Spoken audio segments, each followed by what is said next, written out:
सुना ना। का हो देवर बबुआ? ए भौजी कहत हिला ना कि हमार तनी सही गन्नवा अपने कलिया में डाल के पेड़ दे दू। हटबा कि हमार दिमाग खराब कर। मोर भौजी ना एक बार खाली डाल के पेड़ दा। अच्छा तो आ गइला सुबेरे सुबेरे हमार माथा गरम करे। माथा ना गरम करत ले भौजी, तू पेड़ दा एक दाई ना बड़ा लालसा लागल बा दिल में। अच्छा लालसा लगल तो कहीं और लेके जाई, यहाँ ना तोहर गन्ना पेराई। गन्ना पेड़ दा भौजी अपना कल में।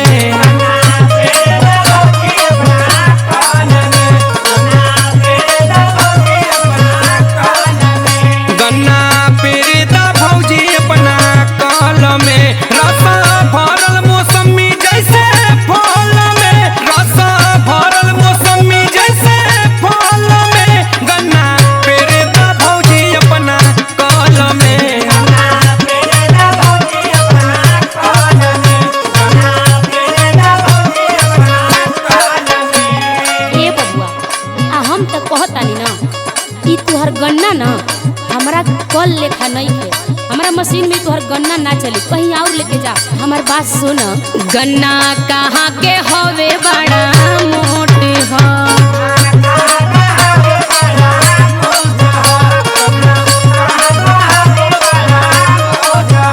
गन्ना कहाँ के हवे बड़ा मोट हो, पट्टा जाई उतर कली छोटी हो, पट्टा जाई उतर कली छोटी हो, गन्ना कहाँ के हवे बड़ा मोट हो।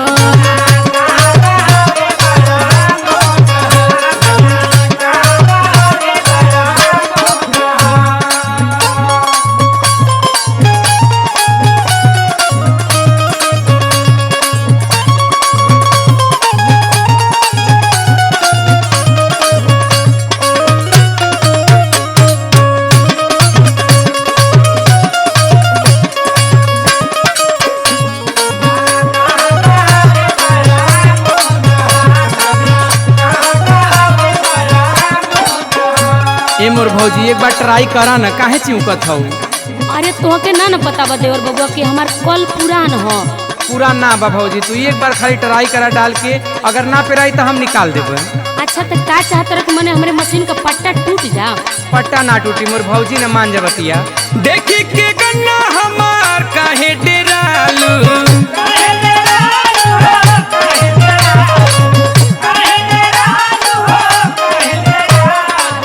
डेरा मते भौजी सुना, हमके बुझाता कि बड़ू तू चालू,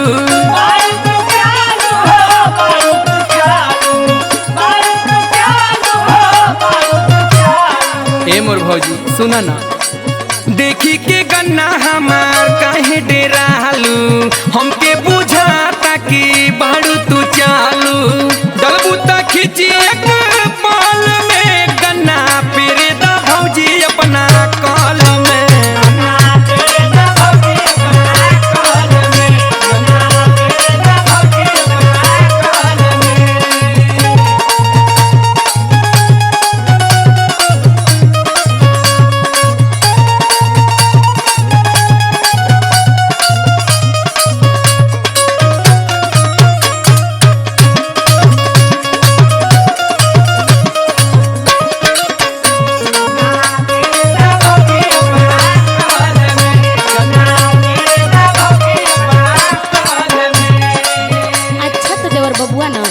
अब हमार आखिरी बात सुन, ना माना तरह तो लिया कोशिश करत नहीं। हाँ मोर भौजी कम से कम तैयार तो भइलू।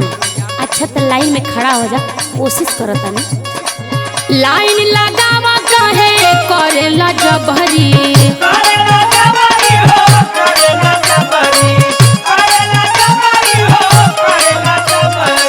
सैया लगवले हमरे पीछे बखबरी,